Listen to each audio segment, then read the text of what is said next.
رحمت کا فرشتہ ہے، نہ جان نہ پہچان، نہ رشتہ نہ ناتا، اور اس اللہ کے بندے نے مٹھی بھر روپے دے کر آج ہم سب کو نئے سرے سے زندہ کیا۔ وہ بچے جس قدر شکر گزاری کی نظر سے مجھ کو دیکھتے تھے، اس کی مسرت اب تک میں اپنے دل میں پاتا ہوں۔ روپیہ خرچ کرنے کے بعد مجھ کو عمر میں بھی ایسی خوشی نہیں ہوئی جیسی کہ اس دن تھی، مگر دونوں میاں بیوی کے ذہن میں اس وقت یہ بات نہیں آئی تھی کہ میں نے روپیہ ان کو دے دیا۔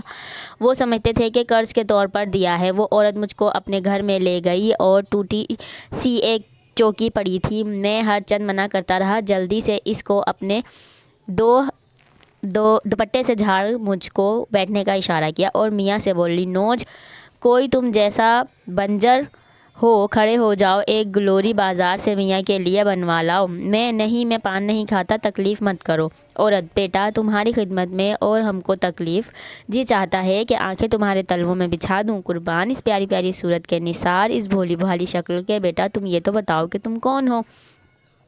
میری خالہ میاں صابر بخش کی سرائے میں رہتی ہیں۔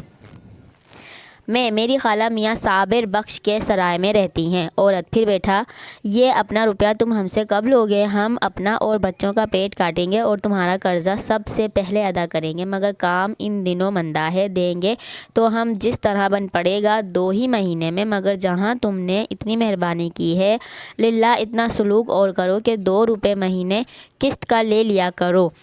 آپ روپے ادا کرنے کی فکر نہ کیجیے، میں نے لینے کی نیت سے نہیں دیے تھے۔ یہ سن کر تمام خاندان اتنا خوش ہوا کہ میں بیان نہیں کر سکتا، اور میں ان میں اس وقت کے ساتھ بیٹھا ہوا تھا جیسے خوش دل اور شکر گزار رعایا میں کوئی بادشاہ یا حلقہ مریدان، ارادت مندی میں کوئی پیر و مرشد۔ اس عورت کے منہ سے مارے خوشی اور شکر گزاری کے بات نہیں نکلتی تھی، بار بار میری بلائیں لیتی تھی اور میرے ہاتھوں کو چومتی اور آنکھوں کو لگاتی تھی۔ اس کی بلائیں لینے میں رومال میرے سر سے کھسک گیا تو اس نے دیکھا کہ میرے سر پر ٹوپی نہیں، پوچھا تو مجھ کو کہنا پڑا کہ وہی ٹوپی بیچ کر میں نے روپیہ دیا۔ پھر تو اس کا یہ حال تھا کہ بچھی جاتی تھی۔ 7 روپے کی بھی کچھ حقیقت تھی، مگر اس نے مجھ کو سینکڑوں ہزاروں ہی دعائیں دی ہوں گی۔ اس نے جو اتنی احسان مندی ظاہر کی تو میں الٹا اسی کا ممنون ہوا۔ جس قدر خوشامد کرتی تھی میں شرمندہ ہوتا تھا، اور جتنا وہ عاجزی سے پیش آتی تھی میں زمین میں گڑا جاتا تھا۔ غرض میں وہاں سے رخصت ہوا تو ٹوپی نہ ہونے کی وجہ سے سیدھا گھر لوٹ آیا۔ عین گلی میں بھائی جان سے ملاقات ہوئی۔ انہوں نے میری ہیبت گزاری دیکھ کر تعجب کیا اور بولے، ہیں ٹوپی کے بدلے چنے لے کھائے؟ میں نے کچھ جواب نہ دیا، اس واسطے کہ مجھ کو اس بات کا ظاہر کرنا منظور نہ تھا۔ شام کو بھائی جان سے اور اماں جان سے تکرار ہوئی۔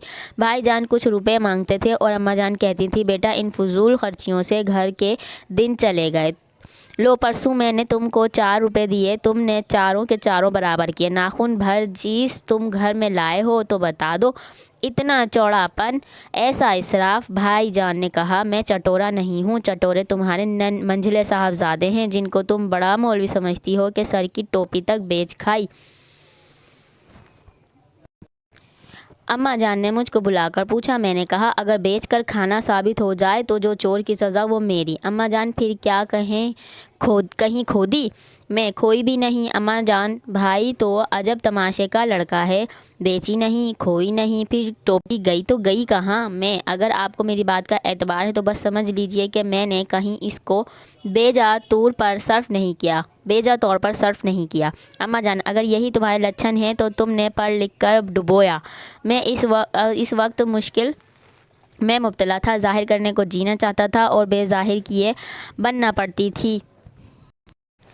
گویم مشکل وگرنہ گویم مشکل، یعنی کہتا تو بھی مشکل، نہ کہتا تو بھی مشکل۔ مگر مجھ کو یقین تھا کہ جب میرا معاملہ پاک صاف ہے تو گو بالفعل۔ بھائی جان کے کہنے اور میرے چپ رہنے سے اماں جان کو ایک بدگمانی سی ہوگی، لیکن کبھی نہ کبھی ضرور ان کے دل سے خدشہ رفع ہو ہی جائے گا، اور کچھ نہ ہوگا تو میرے اگلے پچھلے فالوں کو دیکھ کر اتنا تو جی میں سمجھ لیں گی کہ بیٹا بدراہ نہیں ہے۔ نہیں معلوم ٹوپی کا کیا بھید ہے۔